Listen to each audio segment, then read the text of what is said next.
And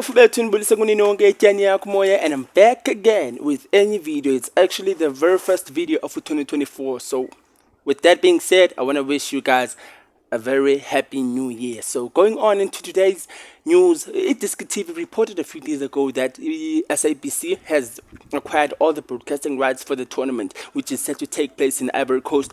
It's the AFCON tournament, and it's set to start on the 11th of January too. So it's a very beautiful thing, obviously, for African football, because SABC is one of the biggest broadcasting companies. So for SABC to be able to acquire these rights means that so many people that are not able to go to the tournament will be able to watch the tournament.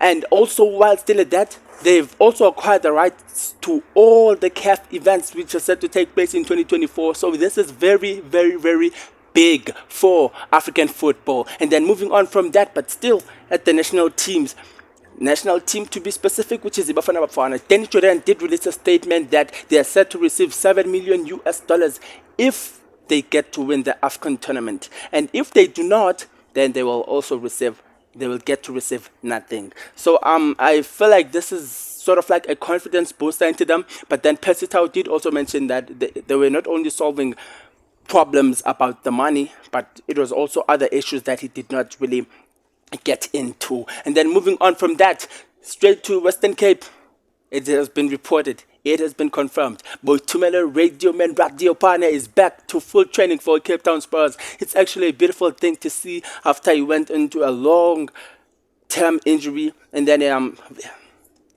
he took those baby steps, one step at a time, and we saw him when he started jogging. I mean, Cape Town Spurs really kept us in contact during the time when he was recovering. So it's actually a very beautiful thing to witness for Boitumelo Radiopane. I just hope that it can be an asset, and a very beautiful asset, and help Cape Town Spurs in regaining their strength and moving on to winning, getting to win some more games in the league. And hopefully they do not get relegated with the return of Boitumelo Radiopane. So guys, thank you so much for giving me your time and watching this video. With all that being said, I want to promise you consistency and never backing down. So to a fruitful year of 2024, in Tananunge, Kamnandi.